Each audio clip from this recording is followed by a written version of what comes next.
Huyu, Madriaga. Sinungaling ka, Madriaga. Naku, hindi ko mabuo yung pangalan nito.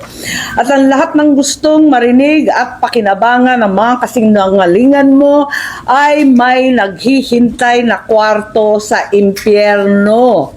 Ako, bilang senador at kapatid ni Bonget, 10 ng mga tunay na nakakaalam ng pangyayari ay may moral na pananagutan na pabulaan at itama ang nakakasukang kasinungalingan ni Madriaga. Inuulit ko, sinungaling ka, Madriaga, at hindi ako papayag na gamitin mo at ng mga kasamahan mo ang oras, ang espasyo, ang dignidad ng kahit na anong opisina o sangay ng gobyerno.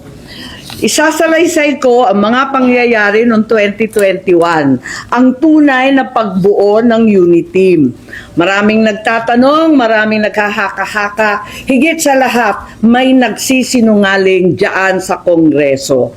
So unang-una, no such thing as yung mga term, ano ba yan? Paghahati ng term, ano ba yun? Sinabi na meron daw alyansa and magte-term sharing. Nako, talaga naman kasinungalingan yan. Ang unang pagtitipon at pag-uusap tungkol sa Vice Presidency noong May 29, 2 days before the birthday of our VP then. Nag-lunch date kami sa Primus Bistro sa Davao. Naalala ko pa kasi bago eh. Tapos, first time na nag-usap ng matagal-tagal si Bongbong at si Inday Sara. Tapos nag-greet kami at syempre nagpahagin kami na kung maaari si Bongbong na ang maging VP ni Inday Sara. Kasi alam naman natin na mamayagpag sa lahat ng survey si VP noon, Mayor Inday siya, bilang presidential bet. Ika nga, walk-over sana. Kasi nakaupo pa yung tatay niya at napaka-popular niya mismo. Ngunit noong August 5, maaalala ninyo, sinabi ng PDP Laban, ine-endorso si Bongo and Rodrigo Duterte as VP. Yun ang official statement. Pero ang walang hiyang Madriaga na yan, ang sabi a few months before November 21, nakumbinsi ni Bongbong si PRRD na si Inday ang maging VP sa kanya. Hindi ko talaga maintindihan ang pinagsasabi niyan. Maliwanag na ang PDP may sariling lakad, may sariling mga kandidato, hinding-hindi si Bongbong. Ang pagtakbo ay hindi masama. Mas maganda po na tumakbo ng ilang metro kesa tumakbo sa kamay ng batas. At tandaan po natin, kahit naman po noong nakaraang Pangulo, ilang linggo siya nawawala. Pero anong sinabi ng kanyang mga alipores at alagad? Ito po, nandyan po si dating presidential spokesperson Ernesto Abella. Ang sabi, as far as I can see, there's really no need to do that. Release Duterte's health records. Kahit na po itong si Harry Roque, ang sinabi po niya, I don't think the people should worry about lack of transparency because the president himself will say what his condition is. So, nakita na po natin kung anong kondisyon ng Pangulo. Kayo po mismo ang saksi. So, ganito mga paninira nanggaling lamang sa kampo ng nais na pabaksakin ng Pangulo. Sila po ay mga mapanira lamang at walang magawa sa buhay. The 10 peso subsidy being planned, that will be even be difficult to implement, to transport. And then you give to transport, what happens to the 45% middle class? 45% of our people. Wala. So therefore, they will be suffering so much. So therefore, Mr. Chairman, what I'm saying, once again, I appeal to the DBCC, the economic managers. Economic managers are concerned about getting more money from taxes to the government. And that is for what? To be given to the people. Na ayuda.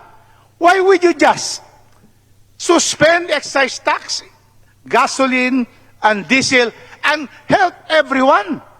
That is what should be done, Mr. Chairman. And that's why I appeal to everyone, and I appeal to our President, to really go into what is needed. These countries that have put this price caps, subsidy, have done this, Mr. Chairman, 3 weeks ago.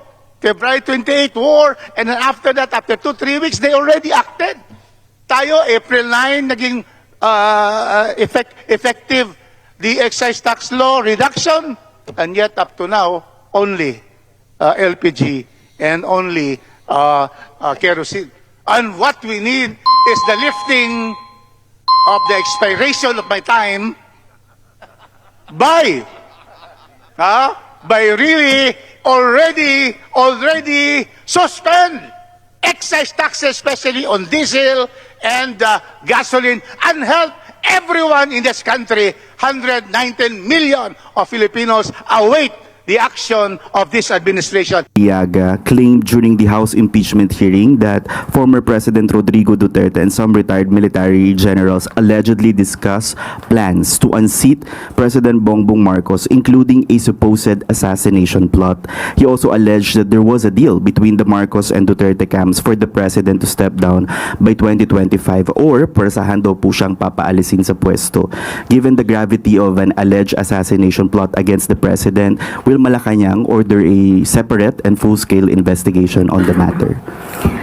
Sa ngayon po ay alamin natin ang buong katotohanan rito. Pero ang pinag-usapan na ni Mr. Ramil Madriaga at ng dating Pangulong Duterte ay wala po tayong personal na kaalaman, kahit na ang Pangulo ay walang personal na kaalaman patungkol po dito. Ang Pangulo po ay nangampanya sa taong bayan, nangako na maglilingkod sa taong bayan at nangakong tatapusin ang kanyang termino para sa bayan.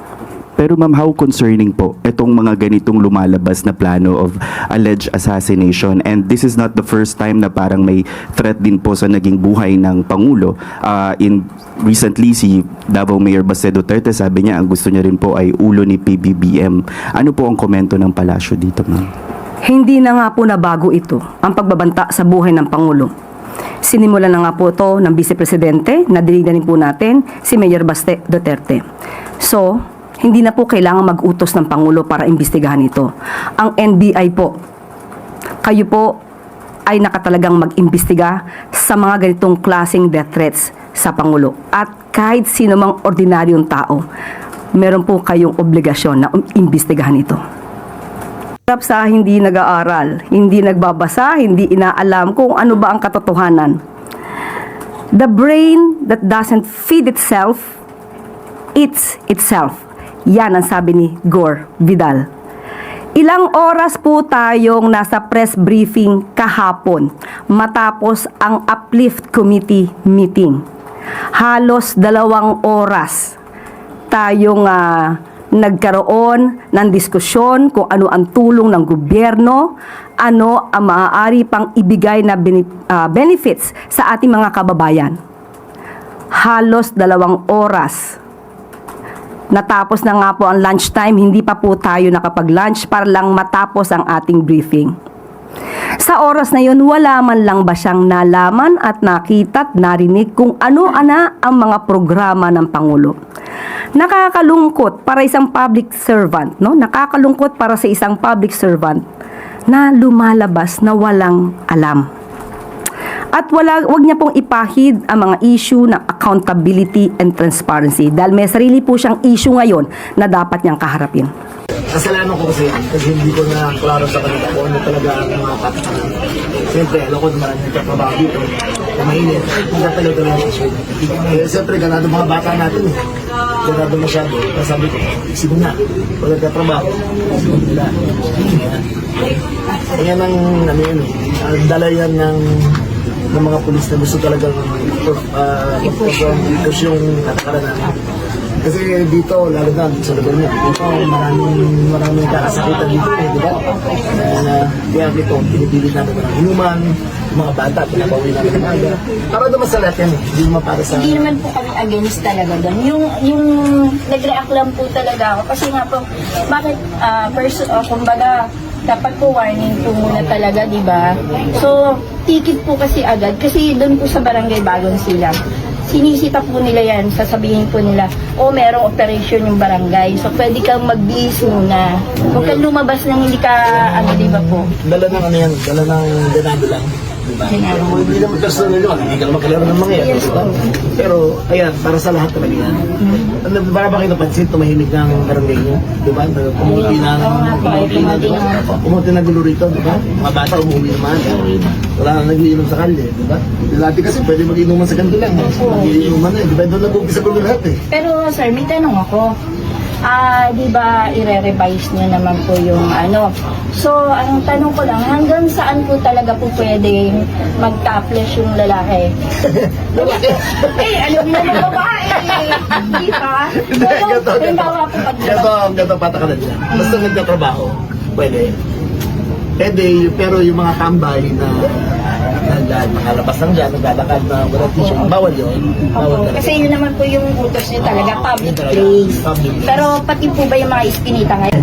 The resignation of National Security Advisor Eduardo Anyo. Secretary Anyo has decided to retire from public service after decades of continuous service in government and the military. We thank Secretary Anyo for his dedicated and distinguished service to the Filipino people.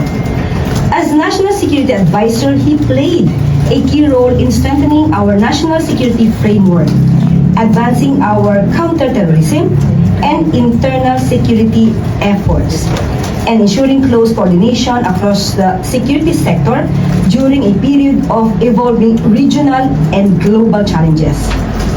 His leadership has helped maintain stability and protect the welfare of our citizens.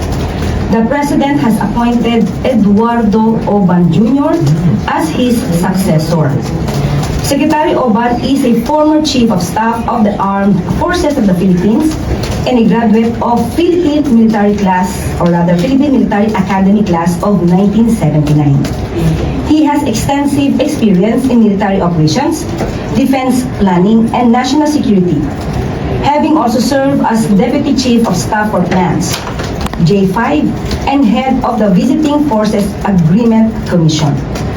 With this depth of experience, the President is confident that Secretary Oban will provide steady and capable leadership in advancing the country's national security priorities and ensuring continuity in the government's efforts to keep the nation safe and secure.